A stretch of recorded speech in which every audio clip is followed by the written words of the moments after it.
Tô, mas tá muito alto aí o teu... Tá muito... Vê uma coisa. Olha um pouquinho. Melhorou? Melhorou agora? Pode baixar mais um pouquinho, se der. Agora melhorou? Oi. Tamo no ar, Silvio. Vamos lá. Tá tudo certo.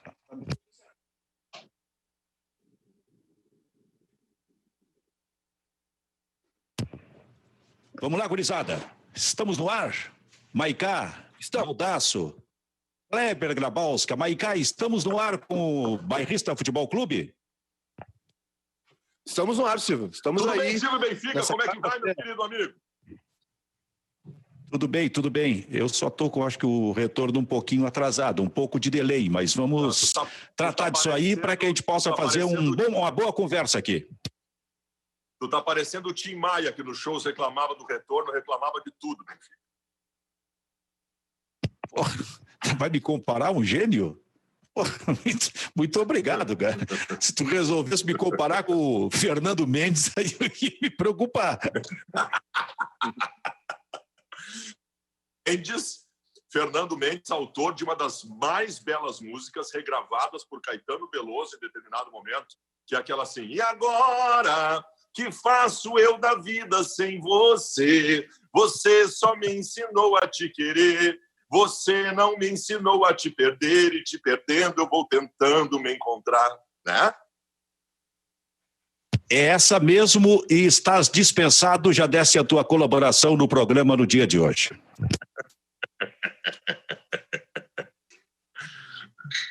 Tá bom, Benfica, tá bom.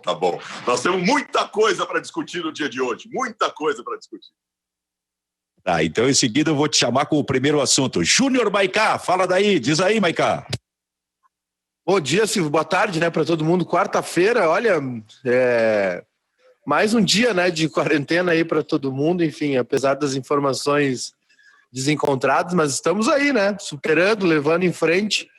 Temos assuntos aqui também, começaram as dispensas nos times aqui do nosso futebol gaúcho, né, assim como falamos ontem do Guarani de Sobral, lá do Ceará, que foi o primeiro clube brasileiro a dispensar todos os jogadores, né?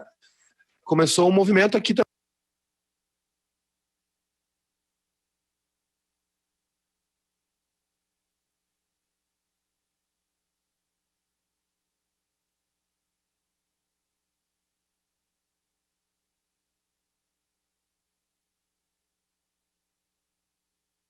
de parar. Bom, deixa eu só cumprimentar o Kleber, e aí a gente já vai para esta questão da dispensa de jogadores do Pelotas, por exemplo, e o outro que tu referiste aí. Kleber, tudo bem, Kleber? Tudo bem, 25 de março, né, Silvio? Eu não sei o que a gente ia ter nessa quarta-feira, mas geralmente quarta-feira é o dia cheio de futebol, Champions, Libertadores, Copa do Brasil, Campeonato Gaúcho. Eu estou ficando com saudade do futebol, Silvio. É impressionante isso, mas o futebol parou e tem time, né, Maiká, então, dispensando jogadores? O Novo Hamburgo soltou uma nota oficial ontem à tarde, agradecendo aos jogadores, mas dispensando todos, né? Dizendo que agradece os serviços, né, prestados pelos jogadores, mas que estão todos livres no mercado. O Pelotas também tem uma informação aqui que é do Renan Santos, né? Lá da Rádio Universidade de Pelotas, dizendo que o Pelotas, né, o Esporte Clube Pelotas, liberou atletas do clube que venciam o contrato agora. O Oswaldiro, o Vacaria e o Alacer foram liberados pelo Pelotas. Dois nomes importantes aí, né? Apesar de não estarem jogando seguidamente, estavam mais frequentando o banco de reservas, mas jogadores com nome, né, no futebol gaúcho. O Vacaria foi campeão gaúcho em 2017 com o Novo Hamburgo. E o Alacer também, né, de grande história no Juventude, foram liberados pelo clube, né? Os contratos estavam se encerrando agora, é uma despesa a menos para os clubes, né? Pois o que isso quer dizer? Que o Novo Hamburgo e o Pelotas desistiram do Campeonato Gaúcho? Olha, Silvio, o Pelotas não, né? Parece que o Novo Hamburgo sim. Parece que o Novo Hamburgo abriu mão, né? Enfim, dispensou os jogadores. A informação que a gente tem é que estão todos livres no mercado, né? Claro, agora ninguém se movimenta, enfim, mas estão livres para procurar novos clubes quando o futebol voltar. O Pelotas liberou os jogadores. Fala, Clebinho. São situações diferentes, né? O Novo Hamburgo ele não tem Série D.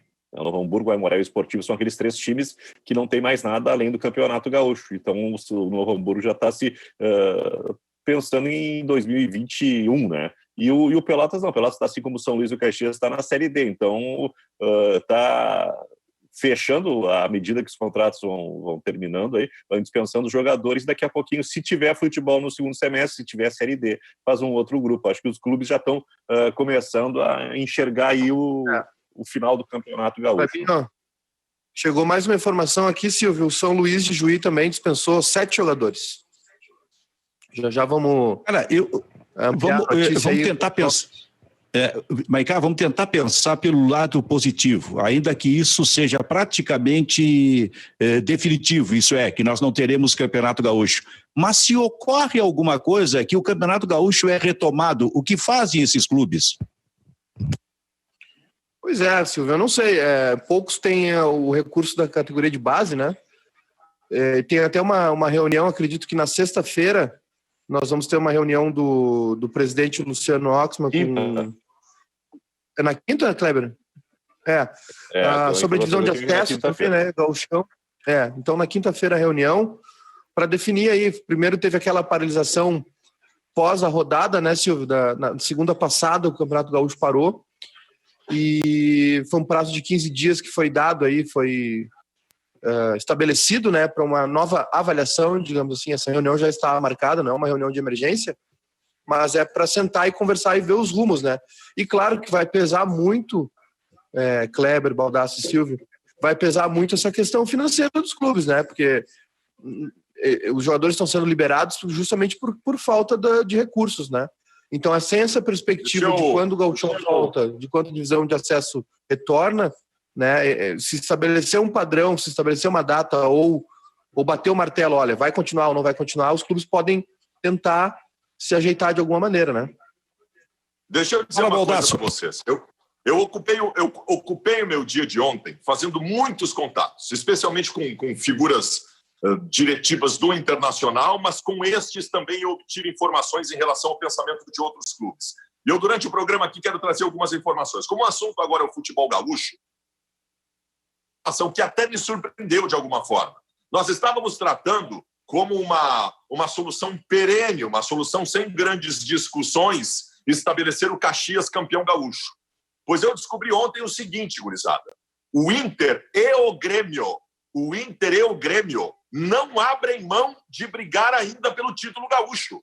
O Inter e o Grêmio, a não ser que seja uma decisão de cima para baixo, o Inter e o Grêmio, e me surpreendeu isso, o Inter e o Grêmio não aceitam estabelecer por aclamação o Caxias campeão gaúcho. O Inter quer brigar pelo título gaúcho e o Grêmio também. Talvez pela complementação da verba da TV, isso eu não tenho detalhes. Mas essa é uma situação...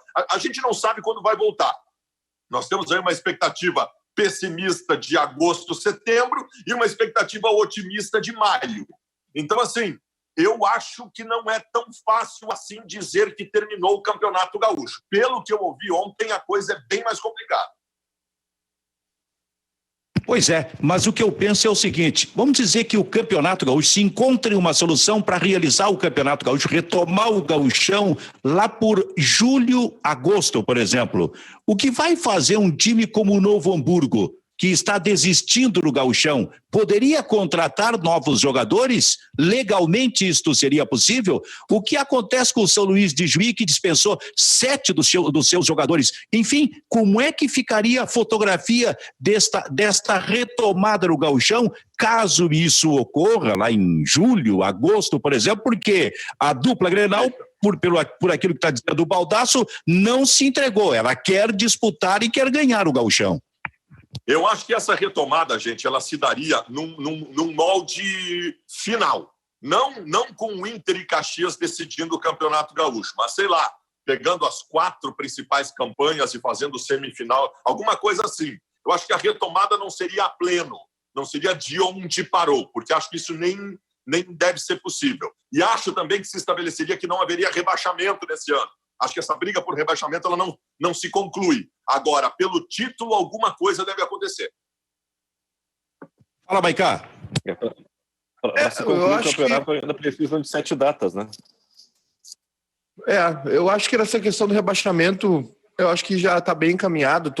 Claro, são informações de bastidores, né? Mas acredito que não teremos rebaixamento. Sobem 2 da divisão de acesso. Ano que vem o campeonato ganha, né? Dois participantes a mais. Acho que vai ser por aí. Quanto na questão do título, vai ter que ter uma conversa de perto aí com o Grêmio e Inter também, né? Já que estão tão imbuídos aí, né? Tão compenetrados nessa história do título, porque Grêmio e Inter vão ter que ceder também, né?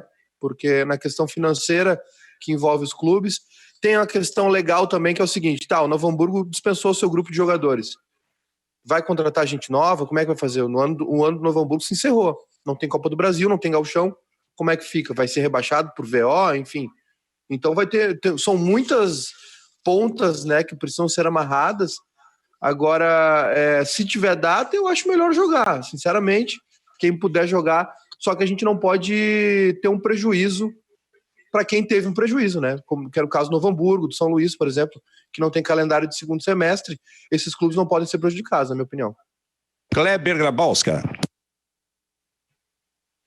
Pois é, Silvio, o campeonato precisa de mais 7 datas para ser concluído, não é? Eu acho que não tem data, a não ser que Grêmio Internacional, e aí se colocarem time reserva, como é que os outros clubes vão fazer, né? Porque essa colisão de datas vai afetar Juventude e Brasil na Série B, o Ipiranga e o São José na Série C, e esses clubes têm uma estrutura muito menor. Se Grêmio Internacional vão passar um sufoco para fechar esse calendário com Libertadores, Campeonato Brasileiro e Copa do Brasil, o Gauchão é a coisa menos importante. Eu não sei de onde vão tirar a data e como vão competir. Acho que a saída, sem dúvida nenhuma, é terminar o campeonato do jeito que está, não tem campeão, não rebaixa ninguém, vamos preservar os clubes e pensar em 2021. Estava acompanhando aí uma projeção que essa crise ela só vai ser amenizada, só vai ser assimilada, digerida pelos clubes em 2022. Né? A gente está pensando em superclubes, né? Em clubes de elite no futebol brasileiro. O futebol interior, se continuar assim, ele está fadado a fechar, né? A terminar, a extinguir os clubes.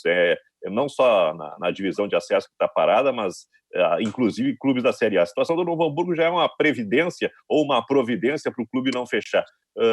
E se quiserem retomar o campeonato, essa situação do Novo Hamburgo ela precisa ser reestruturada, reestudada também, porque já encerrou o prazo já foram encerrados os prazos de inscrição de jogador. Se todo mundo está afastado, não sei se podem ser recontratados. Acho que não tem como fazer campeonato na situação que está o nosso futebol. Muito bem, é o Bairrista Futebol Clube, home office, cada um na sua casa, na parceria do Grupo Bairrista com a RDC TV. Aliás, o pessoal também pode assistir, evidentemente, além das plataformas digitais do Bairrista e da RDC TV, o pessoal pode assistir pelos canais 24, 524 da NET Claro RDC TV. Agora, se o Baldasso passou o dia todo fazendo contatos, buscando informações, eu suponho que ele tenha mais do que, além desta que ele deu, de que a dupla Grenal não desiste no Campeonato Gaúcho. Muitas. Eu vou passar algumas informações para vocês. Primeiro, nós tratamos aqui sobre essa possibilidade que nós aventamos até como simples em determinado momento de se estabelecer o Caxias campeão e nós percebemos que não é tão simples assim. Vou dizer outra para vocês, que nós também aventamos como simples em determinado momento, que era mudar a fórmula do Campeonato Brasileiro para um turno, fazer um mata-mata, para que as datas se abrissem para todas as competições. Nós também tratamos esta como uma possibilidade quase lógica, pois eu vou dizer para vocês, essa possibilidade não é nada lógica, nada. E eu explico por quê. A Rede Globo de televisão, ela tem um contrato com os clubes que prevê quebra se não houver o cumprimento do atual regulamento. Tem que ter uma negociação com a Rede Globo de televisão para que se tenha alguma possibilidade de mudança. E não deve acontecer. Sabe por que me chamou a atenção? Porque eu vi os clubes lutando mais pelo Campeonato Brasileiro do que pela Copa do Brasil e Libertadores da América. E aí eu fui atrás de mais informações, Benfica. Mais informações. Eu tenho uma para trazer para vocês aqui. Eu quero dizer para vocês quanto o Inter ganhou o ano passado em competições. Prestem atenção no que eu vou dizer para vocês. No ano passado, o Inter foi finalista da Copa do Brasil, perdeu a final da Copa do Brasil. A Copa do Brasil rendeu ao Internacional 33 milhões de reais. Anotem esse número, 33 milhões de reais, sendo finalista da competição. A Libertadores da América do ano passado pro Inter, e o Inter caiu nas quartas de final. A Libertadores da América rendeu ao Inter 22 milhões de reais. 33 milhões de reais da Copa do Brasil, 22 milhões da Libertadores da América. E o Campeonato Brasileiro, que o Inter foi 7º colocado, rendeu ao Inter 85 milhões de reais. Eu acho que está claro, porque os clubes estão do lado da Rede Globo e priorizando o Campeonato Brasileiro neste momento. Sim, não há dúvida nenhuma. É uma questão eminentemente financeira, ainda mais em tempo de coronavírus, né?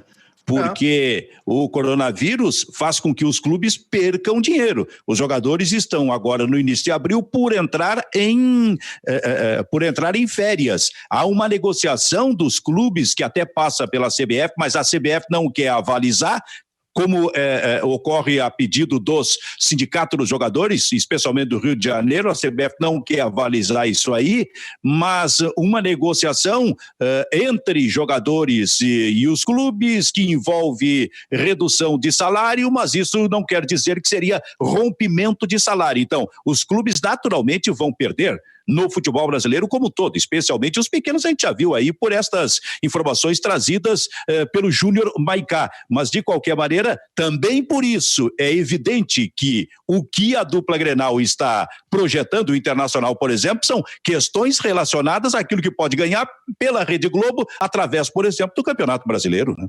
O negócio que o Kleber citou antes ali, sobre o impacto financeiro que os clubes podem ter a partir de 2021, claro, não estou comparando, são situações diferentes, né? Mas foi o que mais ou menos aconteceu com a Chape, né? A Chapecoense, pós-acidente, teve uma despesa muito grande, né? Com processos trabalhistas, enfim, com rescisões, com todas as questões das vítimas, né? E aí teve aquela ajuda inicial, amistoso da seleção brasileira, amistoso no Camp Nou, amistoso contra a Roma, na Itália, e aí a gente sabe, né, que nesse ano agora, em 2019, acabou rebaixada por uma questão totalmente financeira. Então é óbvio, né, claro, quero deixar bem claro que não estou comparando as situações, enfim, são né, histórias tristes, diferentes, mas é óbvio que os clubes, o Baldasso tem total razão, é óbvio que os clubes vão optar, né, por quem paga melhor e assim, já se antecipando, né, Silvio,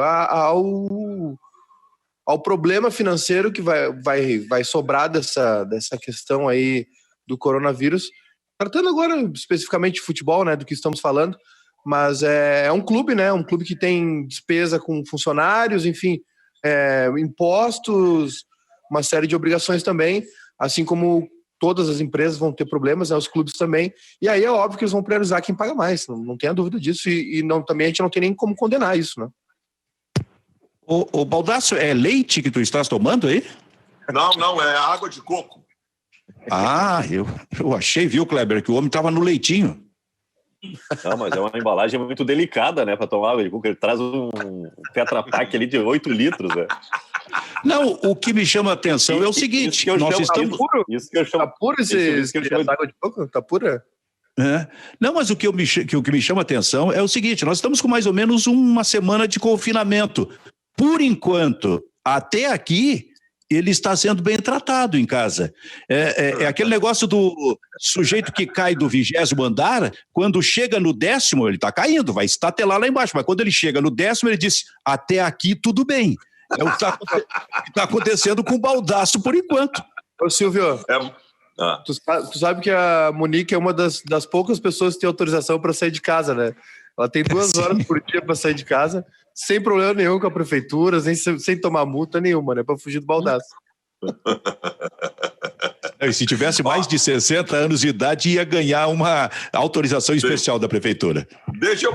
Vou passar outra informação para vocês, outra informação importante para vocês, da conduta que o Internacional vai ter... Vocês já viram, atenção, vocês já viram que ele não quer brincadeira, não quer sacanagem. Com ele não tem aquela famosa frase do Pedro Ernesto, fora da sacanagem não tem salvação. Cara, vocês vocês estão dando ideia para minha mulher. Ela está aqui do meu lado ouvindo vocês. Não deem ideia para ela. Vocês estão dando possibilidades para ela. Então, não façam isso, pelo amor de Deus.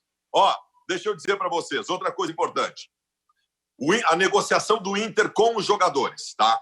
Primeiro, a questão das férias. Isso ninguém vai fugir. O abril vai ser de férias, tá? Ninguém vai fugir isso. O abril vai ser para cumprir pelo menos 20 dias de férias. Porque nós vamos entrar em dezembro jogando futebol e aí o restante das férias vai ser no Natal e Ano Novo. Então, essa questão das férias não tem muita negociação. Os jogadores têm que aceitar. O Inter não vai propor redução de salário aos seus jogadores neste momento. O Inter não vai propor. Ao contrário, o Internacional vai reunir as lideranças do grupo e vai dizer que vai fazer todos os esforços para conseguir cumprir 100%. O Inter acha que o grupo do Internacional está unido, está dentro de um foco importante e que o grupo merece que o clube faça todos os esforços para tentar pagar 100% até onde conseguir. É óbvio que esse até onde conseguir é mais um mês e pouco. Depois não vai conseguir mais. Está se contando com um retorno razoavelmente breve. Mas o Inter não vai propor, neste momento, redução de salário aos jogadores. Kleber Grabowski, a tua opinião? Bom, Silvio, essa questão da redução de salários eu acho muito complicada, né? Acho muito complicado. E eu estou achando que a CBF a gente já falou isso ontem, né? Está demorando demais para entrar em campo e tomar a liderança nesse processo. Não sei se a CBF está com medo de perder dinheiro. Hoje tem uma notícia muito interessante que vem da Espanha, né? A Real Federação Espanhola disponibilizou uma linha de crédito para clubes da primeira e segunda divisões, para que os clubes não tenham um prejuízo tão grande, né, e tenham onde recorrer na hora de pagar suas despesas, né, mantendo plantéis, né, mantendo a estrutura, não diminuindo de tamanho, porque isso afeta diretamente a qualidade do campeonato. Então é uma federação que fatura muito, que está ajudando os clubes. Acho que isso também poderia servir para a CBF. E, inclusive, em termos de ajudar na negociação, né? Acho muito difícil que os clubes consigam convencer seus jogadores, porque é uma relação patrão-empregado, né, a diminuir os seus salários. Mesmo que a situação se transforme num caos, acho muito difícil que os jogadores cedam a sua parte. Se bem que seria muito interessante sair da bolha, né, e entender essa realidade. O Grêmio também abriu negociações, Silvio. Já tem conversas, né, do Grêmio com seus jogadores sobre a questão salarial e também das férias. Férias também para abril, né? 20 dias, guarda 10 para o final do ano. E aí a questão da redução salarial, né? Que todo clube... Se o Barcelona está conversando com os jogadores para reduzir o salário, imagina se Grêmio e Inter não irão, né? Pois é, mas o que o Baldasso disse é que, por enquanto, o Internacional não está pensando nisso, né, Baldasso? Nesse momento, não. Nesse momento, o Inter vai reunir as lideranças para dizer que vai tentar cumprir os 100%. Bom, de parte da CBF, como referiu o Kleber, que ainda não se manifestou e usou como exemplo a federação, a confederação lá da Espanha, eu tenho convicção absoluta de que a CBF está encagaçada. Evidente que ela não quer perder R$1 milhão de lucros de 200 ou 300 milhões que tenha tido no ano passado. Mas se juntar com todos os outros anos, imagina qual é a situação financeira da CBF. Ela está olhando ali à frente. A questão de datas FIFA, daqui a pouco alguns jogos amistosos da seleção brasileira não poderão ser realizadas e é em cima disso que a CBF fatura demais. Tem muito dinheiro, mas nesse processo todo não quer perder R$1 milhão sequer. Mas aí, Silvio Benfica, nós vamos entrar numa outra seara bem mais complexa, em que eu, pelo menos aqui, não quero estabelecer nenhum juízo, tá? Eu quero fazer só uma leitura. Em relação à manifestação ontem do senhor presidente da República, Jair Messias Bolsonaro.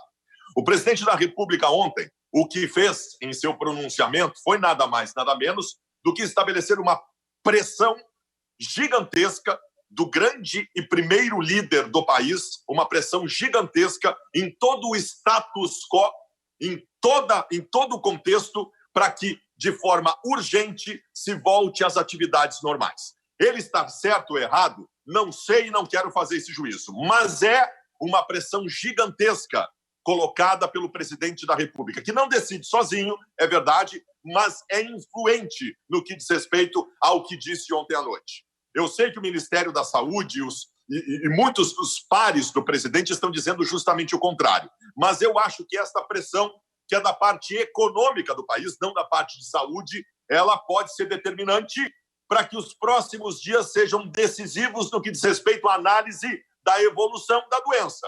Se não houver uma curva significativa, esta pressão, imagino eu, vai suplantar algumas teses e vai fazer com que o Brasil volte à normalidade em seguida. Baldasso, o único modo da curva começar a baixar é fazer exatamente o que está acontecendo neste momento sob a orientação de toda a comunidade médica do mundo inteiro. Infelizmente, é o confinamento, é a quarentena, é fazer com que o máximo possível de pessoas fiquem em casa, para que esse vírus possa ser controlado e daqui a 15 dias, 20, um mês, 40 dias, a gente tenha a resposta positiva, porque se deixar circular, contrariando a orientação de toda a comunidade científica do mundo inteiro, da comunidade médica, é evidente que o vírus vai se alastrar. Por isso foi, na minha opinião, uma manifestação desastrada e irresponsável do presidente ontem à noite, porque ele foi contra tudo aquilo que técnicos estão pregando nesse momento, inclusive o seu Ministério da Saúde, que faz um trabalho excelente nesse momento de tentativa de controle da pandemia ou da epidemia dentro do país. Ele foi contra tudo isso. Aliás, a partir daí, me parece que o ministro da Saúde, que faz esse excelente trabalho, está numa sinuca de bico. Sai ou não sai? Será pressionado a sair ou por decisão própria vai acabar saindo? Quer dizer, tudo isso vai ter reflexo ali adiante. Por isso que eu pergunto, por isso que eu coloco, Benfica, até que ponto a manifestação do presidente ontem possa ser decisiva e influente? Porque, pelo que disse o presidente ontem, ele não está preocupado com a curva ascendente, porque a tese dele é que a ascensão da doença é normal e que assim seja, porque vai ser uma gripezinha para todo mundo. E se cai o ministro da Saúde, bom, aí nós temos um vencedor. Aí nós temos uma tese vencedora que pode determinar o retorno das atividades em breve. Fala, Maicá.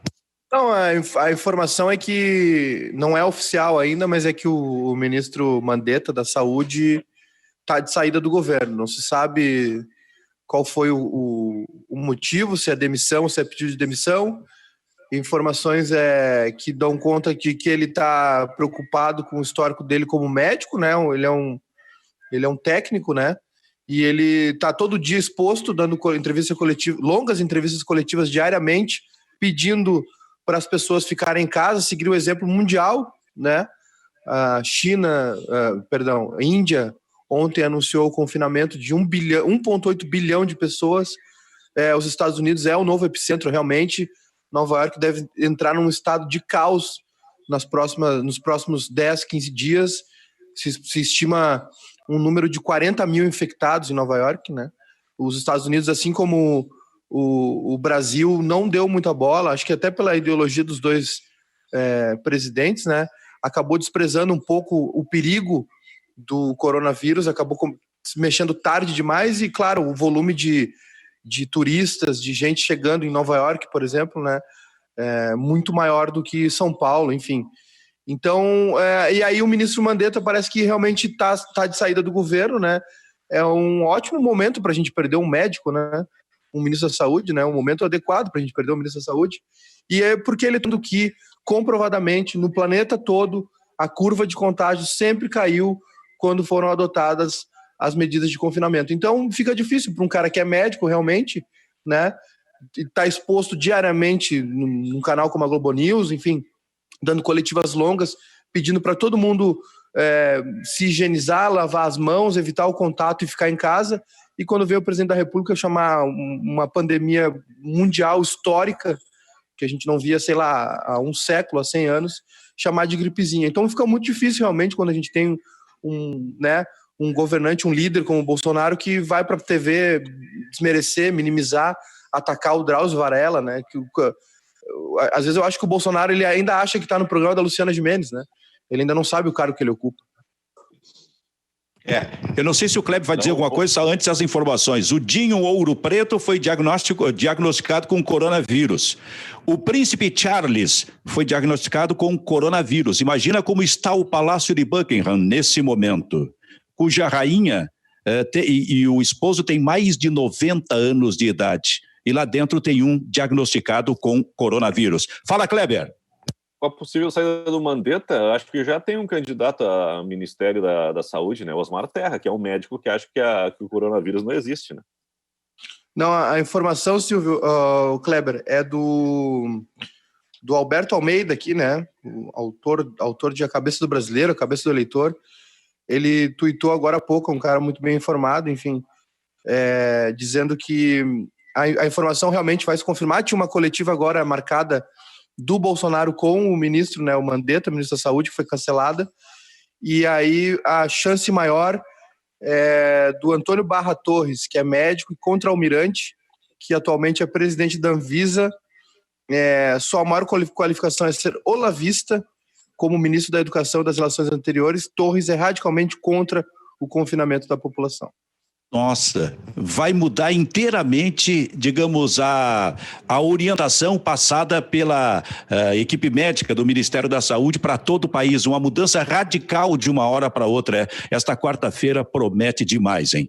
Bom, inclusive, Benfica, acontecendo esse cenário que está desenhado por todos vocês aí, é isso que eu estou dizendo.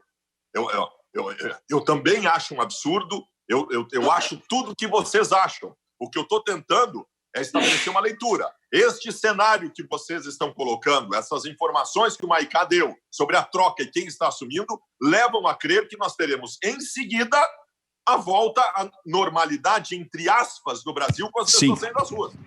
Né? E com o futebol voltando. Só que tem o seguinte também, hoje tem uma reunião marcada, né? Uma teleconferência entre todos os governadores, 27 governadores, e aparentemente ninguém vai seguir recomendação nenhuma do governo federal. Vai todo mundo atuar como é uma república federativa, né, Silvio? Os estados têm suas normas, né? A gente está muito acostumado aqui, a gente viu o exemplo dos Estados Unidos, que também é uma república federativa, onde alguns estados têm suas próprias leis, como legalização da maconha, pena de morte, enfim. Aqui a gente todo mundo, apesar de ser uma república federativa, tudo vem, tudo é regido via Brasília. Então, hoje à tarde tem uma reunião e aparentemente o governador Caiado de Goiás anunciou o rompimento oficial com o governo federal, e a tendência é que os governadores, né, a maioria deles, a grande maioria, adote suas próprias normas e ignore o governo federal. E a videoconferência de hoje, de manhã, do presidente Bolsonaro com governadores do Sudeste, indicou o seguinte: aberta oficialmente a disputa eleitoral para 2022 no país. De um lado, Jair Bolsonaro. De outro lado, João Dória, o governador de São Paulo. Claro que outros candidatos da oposição, do PT, por exemplo, vão surgir. Mas neste momento, nesta quarta-feira, está aberta a disputa eleitoral entre os dois. Ou será que alguma coisa vai acontecer no transcorrer desta crise, até mesmo em relação ao presidente Jair Bolsonaro? Olha só, ontem eu cheguei a falar sobre um assunto, mudando um pouquinho de assunto, eu estava assistindo, porque as televisões do país, Maicá, Kleber, televisões que fazem esporte e Baldasso, neste momento elas recuperam grandes jogos, né? Grandes jogos pelo mundo, grandes jogos pelo país, jogos históricos, por exemplo. E nesse momento, na segunda-feira, eu estava assistindo a Sport TV, que colocou no ar no final da tarde o jogo do Grêmio contra o Corinthians, 3-1 para o Grêmio lá no Morumbi. Lembram? 2001, a conquista da Copa do Brasil pelo Grêmio. Lembram daquele jogo? Me alcança o celular, por gentileza, Eduardo, aqui. Mas vocês lembram, evidentemente, daquele jogo, né? De 2001, pelo Grêmio no Morumbi. No estádio Olímpico foi 2-2. O Grêmio estava tomando um totó do Corinthians, entrou o Luiz Mário no lugar do Varley no time do Grêmio, e o Luiz Mário empatou o jogo. E aí o Grêmio foi com vida para lá. Mas a expectativa que se tinha era que o Corinthians, que tinha sido melhor em Porto Alegre, seria melhor lá também. O Corinthians de Vanderlei Luxemburgo e o Grêmio do Tite deu um totó. Para mim, foi uma das maiores atuações que eu vi do Grêmio em toda a minha vida. É isso mesmo que eu penso. Para mim foi a maior atuação de um time numa hora de decisão, porque qualquer decisão de competição normalmente é um jogo trancado, né? E eu estava assistindo, e eu assisti de novo aquele jogo porque eu estava lá na partida, naquela cobertura. E aí eu mandei uma mensagem aqui para o Tite sobre aquele jogo, o modo como o Grêmio se portou, e aí o Tite me respondeu: o time jogou muito, deitou, como ele disse. Ele falou o seguinte: deixei 2 atacantes pivôs no banco de reservas que ele tinha, o Warley e o Renato, era um jogador chamado Renato Martins. Precisando vencer, diz ele, com pressão adiantada, mais de 55% de posse de bola, com mais de 15 finalizações, está me fugindo aqui o celular, mais de 15 finalizações e muitas certas. Ele diz que 6 ele lembra, e o Corinthians fez quase o dobro de faltas que o Grêmio, competitivo e leal, fez. Acabou o jogo fazendo gol, quase entrando com bola e tudo, merecendo, e aí ele disse, ele brincou com ele mesmo, merecia eu entrar mesmo e ser expulso, porque ele foi expulso no final da partida, o técnico Tite. Mas o interessante é que ele falou aqui, por exemplo, sobre o Grêmio jogando no 3-6-1. 3-6-1. O que era uma variação, porque normalmente aquele time do Grêmio jogava no movimento de 3-5-2. O que ele quis dizer? Que o único atacante avançado nesse caso específico era o Marcelinho Paraíba. Os 3 zagueiros eram o Marinho, o Polga e o Roger. O Polga foi... O Roger, acho que o Polga estava machucado, né? O Polga foi jogar no meio-campo no lugar do Eduardo Costa, que estava suspenso. E o Mauro Galvão, os 3 zagueiros, tu lembra? O Eduardo. Mauro Galvão. Marinho, Galvão e Roger. E o Galvão se machucou e entrou o Alex Xavier. Bochecha rosa. O Grêmio tinha 2 alas muito bons nesse time. O Anderson Lima, que eu acho um dos melhores laterais que passaram pelo Rio Grande do Sul. Eu acho ele muito bom, muito bom. E do outro lado era o Rubens Cardoso. Era Anderson Lima e Rubens Cardoso, os 2 alas desse time. Um dos maiores. Kleber, e a interpretação tática desse jogo pelo Tite, Kleber?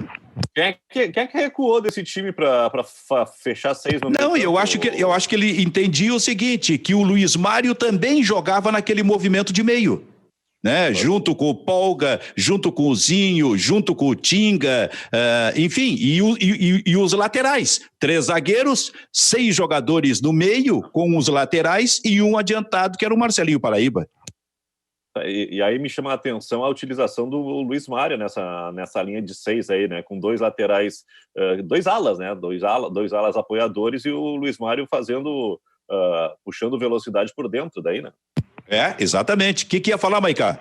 Eu tô com a escalação aqui. O Grêmio jogou com Darley, Mauro Galvão, Marinho, Roger, Anderson Lima, Anderson Polga, Tinga, Zinho, Rubens Cardoso, Luiz Mário e Marcelinho Paraíba. Esse meio de campo tava bonito, né? Tem um detalhe sobre esse jogo que o Luiz Mário conta pra gente nas rodas que se faz de churrasco aí. O Luiz Mário escondeu uma lesão. O Luiz Mário jogou mal nesse jogo. O Luiz Mário mal conseguiu aparecer nesse jogo. O Luiz Mário jogou com uma distensão muscular que ele escondeu a semana inteira porque ele não queria ficar de fora do jogo. Sim, ele foi o herói da véspera, né? Ele que fez os 2 gols, né? Tava 2-0 pro Corinthians, ele entra e ressuscita o Grêmio. Né? O Miller jogou muito aqui no Olímpico, né? Tava 2-0. Acho que o Maurício falha num dos gols do Luiz Mário aqui no Olímpico, um chute fora da área, ele aceita por baixo, aí inflamou a torcida, né? Foi uma virada, foi um empate, mas foi uma virada de perspectiva do Grêmio naquele jogo. E o jogo da volta, a gente estava esses tempos conversando com o Fernando Carvalho, e ele nos disse que foi o melhor 3-5-2 que ele já viu aqui no Brasil. Sem dúvida. O do Tite, né? Um 3-5-2 que talvez tenha inspirado o Luiz Felipe Scolari na Copa do Mundo do ano seguinte. E o Muricy também, né? O Muricy, com aquela dinastia do Muricy no São Paulo, no 3-5-2, 3-6-1, essa variação. Mas foi realmente um jogo, né? A partida do Zinho lá no Morumbi foi espetacular. Esse time do Grêmio é impressionante. Espetacular. Bairrista Futebol Clube, nesse papo de todos os dias, da 1 às 2, onde a gente fala de tudo, com o Kleber, com o Baldasso, com o Júnior Maiká, na parceria do Bairrista com a RDC TV, que está transmitindo este programa também diariamente pelos canais 24, 524 da NET Claro e por todas as plataformas digitais. Aqui se brinca, aqui se lembra de alguma coisa, de história, aqui se fala de cultura, aqui temos o direito de ouvir o Baldasso cantando, mas sempre é melhor ouvir do que ser surdo nesse aspecto, e aqui se fala também de livros, esse tipo de coisa. Tem alguma coisa para mostrar por aí hoje, gurizada? Eu tenho aqui, Silvio, deixa eu me escalar. Eu já separei aqui há alguns dias o álbum do Campeonato Brasileiro de 2009, né? E eu vou começar por um time que hoje é milionário, mas que em 2009 não tinha tanto dinheiro assim, Flamengo, né? Aquela fotografia quando era rico e quando era pobre. Olha o grupo que o Flamengo tinha em 2009. Bruno, goleiro, Léo Moura, eterno Léo Moura na lateral, Ronaldo Angelim na zaga, não tem outro zagueiro aqui, mas aí tinha Toró, o lateral esquerdo Juan, o Ayrton, que depois jogou com o Dunga aqui no Internacional, o Williams, que também jogou no Internacional, o Ibson, que surgiu como um grande craque e sumiu, estava jogando a temporada passada no Boa Esporte, Kleberson, jogador fundamental na conquista do Mundial de 2002, o Emerson Sheik, o Zé Roberto, que depois jogou no Inter, o goleiro Diego, o Jonatas, o Eric Flores, aí sim, um fora de série, que é o Adriano, e completava aqui o álbum de figurinha o Josiel, que é gaúcho de Rodeio Bonito, né, que foi artilheiro com o Paraná. Esse campeonato brasileiro, o campeonato brasileiro de 2009, esse campeonato brasileiro de 2009 esse foi um dos piores times a ganhar um campeonato brasileiro na história. O outro zagueiro era o David Braz. Então, assim, esse foi um dos piores times a ganhar o campeonato brasileiro na história. Foi o campeonato brasileiro mais disputado no seu final. Para quem não lembra, o Inter, com o Mário Sérgio, foi até o final brigando pelo título. Só não foi campeão porque o Grêmio entregou o jogo final, né? O Grêmio entregou o jogo no Maracanã para o Flamengo, o Inter ganhou seu jogo em Porto Alegre. Se o Flamengo tivesse empatado aquele jogo, o Inter era o campeão brasileiro. É provocação, Maiká. Não, mas eu acho que essa questão do jogo do Grêmio e Flamengo, eu na época eu já tinha esse pensamento. Tem um jogo que se fala também que o Inter acabou perdendo para o São Paulo em 2008, se não me engano, lá no Morumbi. Eu não me surpreendo com esse tipo de coisa, entendeu? Porque é a nossa rivalidade. Se o Grêmio tivesse vencido o Flamengo e o Inter fosse campeão brasileiro, aquele avião da turma voltando do Rio estava até hoje sobrevoando Porto Alegre, não tinha descido aqui. Isso é normal, isso faz parte. É normal, o único detalhe anormal é o Grêmio ter marcado um gol, não sei para quê. Exatamente. Agora, sim, a gente pode discutir se é ilegal, imoral ou engorda, né? Agora, na questão da rivalidade, o Grêmio perdeu para prejudicar o Inter perdeu para prejudicar o Grêmio, ou, enfim, colocar o jogo do futebol feminino para não ter o show do Metallica, cara, para mim isso tá tudo certo. O problema não é esse. Eu encaro isso com normalidade. O problema não é o Grêmio ter entregado. O problema é essa fórmula de bosta que permite esse tipo de coisa. Esse é o problema desse campeonato brasileiro de pontos corridos chatíssimo, que além de ser chato, ainda permite esse tipo de coisa. Se tem um mata-mata decidir o campeonato, nunca vai acontecer isso. Né? Tem um outro detalhe, esse campeonato de bosta, como tu fala aqui, em determinado momento, sendo nos pontos corridos, acertou uma coisa fundamental, colocou clássicos na última rodada e depois revogou isso aí. Agora, no campeonato de pontos corridos, existe um grande engano histórico sobre a avaliação de um campeonato de pontos corridos. Se diz erroneamente que o campeonato de pontos corridos é o mais justo porque o melhor ganha. Não é o melhor que ganha. O campeonato de pontos corridos ganha o mais rico. Quem ganha o campeonato brasileiro é o mais rico, porque quem tem condição de fazer 2 grupos num só e ter variação diante de um calendário absurdo. Campeonato justo é aquele que tu pega os 2 melhores da competição e põe eles frente a frente. Aí sim tu vai ver quem é o melhor. Aliás, esse ano, eu acho, Silvio, que dependendo de como ficar o calendário, né, para o segundo semestre, ontem até a gente estava discutindo isso, né? Mas se tivermos um campeonato de um turno aí ou com mata-mata no Brasileirão, acho que os pontos corridos não voltam mais, porque tem um apelo muito grande já de muita gente, né? Porque o Campeonato Brasileiro tá chato realmente, né? Eu gosto dos pontos corridos, tá? Mas eu acho o Campeonato Brasileiro muito longo. Tinha que ser assim, ó. Campeonato?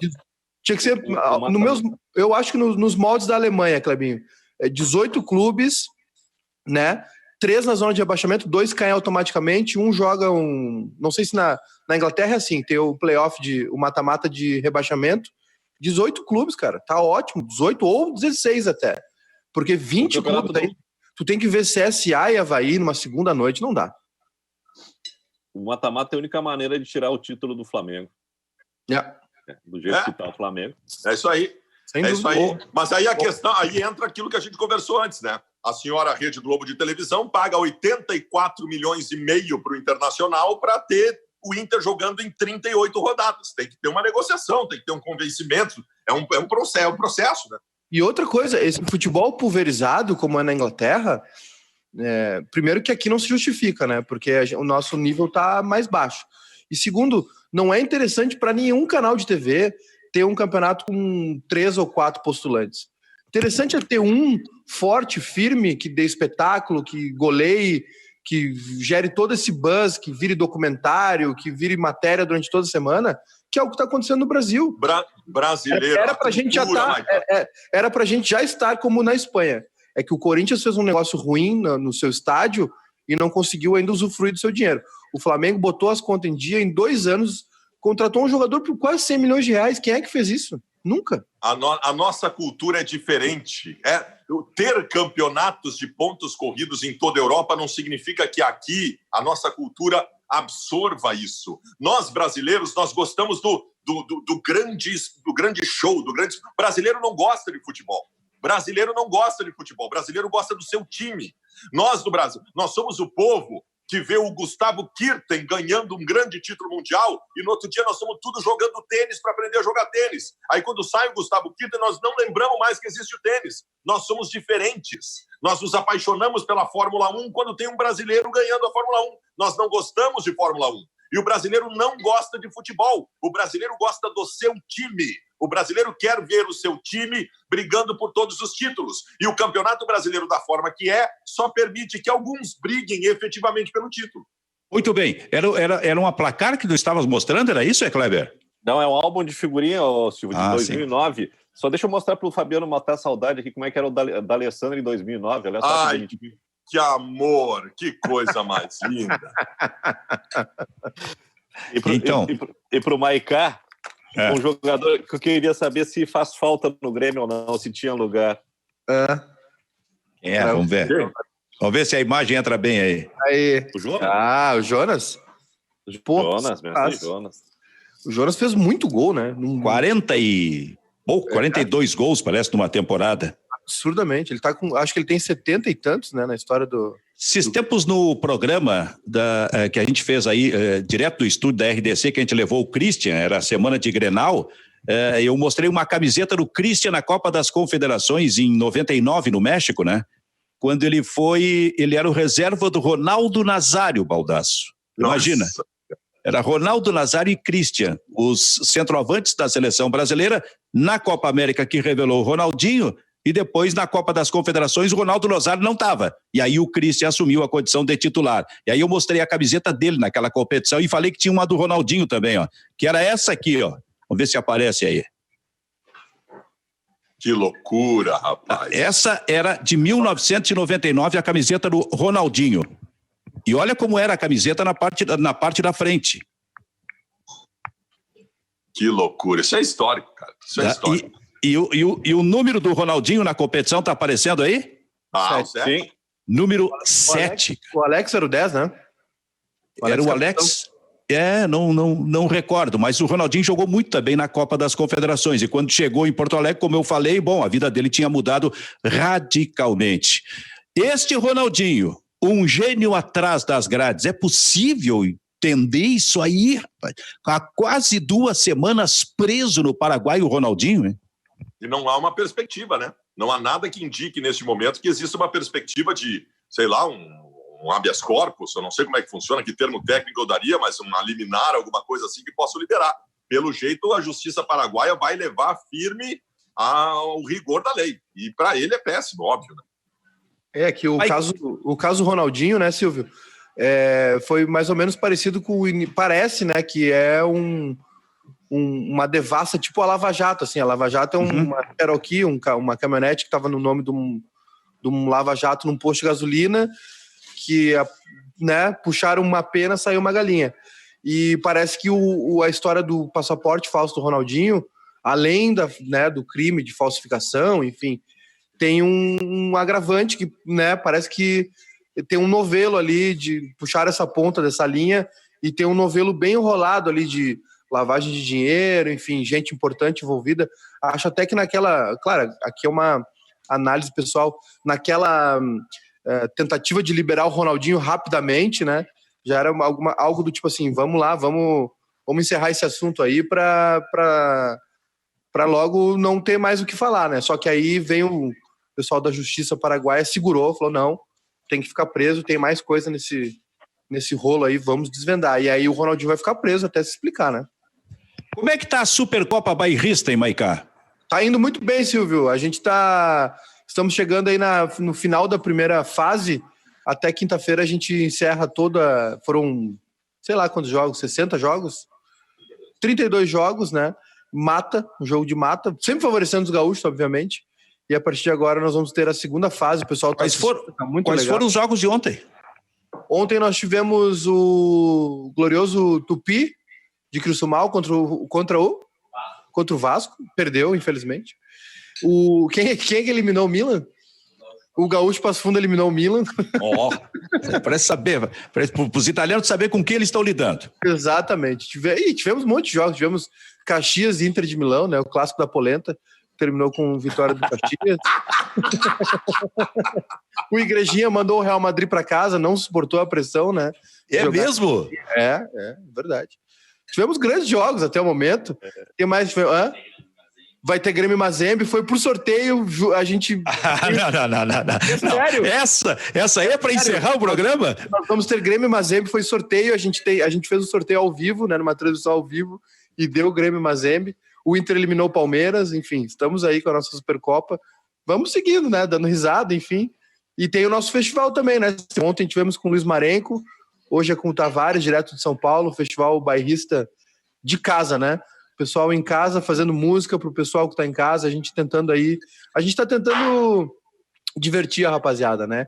Com essas brincadeiras no videogame, com música, enfim, com os nossos programas, tentando aliviar um pouquinho esse período triste, né? Conturbado aí. Exato. No Bairrista, conteúdo o tempo todo. Fabiano Baldasso, qual é a tua expectativa para o jogo do Grêmio contra o Mazembe? Bom, primeiro que eu acho um momento histórico, né? Porque todo gremista tem uma foto do Quidiaba na cabeceira da sua cama.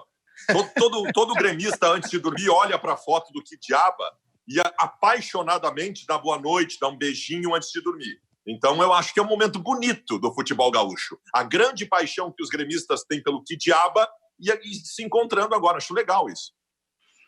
A gente está com uma ideia, Silvio, de fazer... Claro, leva um tempinho, né? Porque a gente tem um camarada nosso que faz essas atualizações aí do PES, né? Do Pro Evolution Soccer, que é o uniforme, o rosto dos jogadores, enfim. Mas a gente está com uma ideia de fazer um campeonato, separar 6 times históricos do Inter, 6 times históricos do Grêmio. Eles jogam entre si, né? Os 6 times do Grêmio jogam entre si, os 6 times do Inter jogam entre si. E no final ser um Grenal, né? Aí a gente não sabe quais seriam os 2 times. A gente vai ver se faz isso ainda. Depende de quanto tempo durar a quarentena, né? Não, espetacular essa ideia. Muito bem. Kleber Grabowska, o teu destaque final aí, Kleber. Bom, meu destaque final, Silvio Benfica, fica para a reunião de amanhã da Federação Gaúcha, né? Acho que é importante a Federação se posicionar e, a partir daí, quem sabe a CBF entra em campo, né? Para a gente ter uma definição do que vai acontecer nesse campeonato brasileiro. Se não vai ter futebol, pelo menos que os clubes continuem existindo para as próximas temporadas. Júnior Maicá, dá o teu recado final, Júnior. É isso aí, Silvio. O meu recado final é também na expectativa aí do que vai acontecer com o nosso futebol gaúcho, na expectativa dessa reunião. Mas o meu recado final é: fiquem em casa, lavem as mãos bastante, fiquem em casa, leiam um bom livro, conversem com a família, ouçam uma boa música, vejam um bom filme, mas fiquem em casa, não vá para a rua, não é momento de sair para a rua. Os gráficos, a história, né, mostra que o contágio por coronavírus só diminuiu quando os países adotaram a quarentena, então fiquem em casa, não é o momento de ir para a rua. Baldasso, até aqui, tudo bem? Tudo bem. E a minha grande expectativa é saber o que vai acontecer com essas movimentações políticas que está acontecendo no país e que tipo de reflexo isso vai ter sobre o tempo de parada no país, seja para a sociedade como um todo, como também para o futebol. Tu está sendo bem tratado, assim, diariamente, Baldasso, porque tu é um senhor idoso. É preciso, quem te cerca, quem está contigo, precisa ter calma. Eu não tenho uma namorada, eu tenho uma cuidadora. É diferente. Pois é. De manhã o que é? É uma canjinha, uma papinha? O que é exatamente para ti? Não, ela serve o almoço para mim e à tarde ela me põe para dormir, porque é importante que eu dê uma descansada à tarde, porque senão eu não consigo chegar até um certo horário à noite. E aí, depois de noite, ela me ajuda a tirar as meias, porque eu não consigo, por problemas na coluna, eu não consigo alcançar mais para tirar as meias e me coloca para dormir. E assim vai, ela me trata muito bem. Tu dorme com aquele pijama comprido, aquele. Não tenha dúvida. E durante o dia, se tem um ventinho um pouco maior, eu já boto uma coisinha, um casaquinho, porque senão já me dá uma gripe mais forte, ainda mais nesse momento. Né? Tá bom esse relato, Maicá? Tá bom, tá ótimo, tá ótimo. É isso não. Tá se cuidando. Ele sabe que ainda vai ficar por uns 40 dias em casa aí. Muito bem. Bairrista Futebol Clube, no Papo com o Maicá, com o Kleber, com o Baldasso, todos os dias, com todas as informações, debatendo tudo, conversando com tudo neste espaço do Bairrista e da RDC TV. Tchau para todo mundo.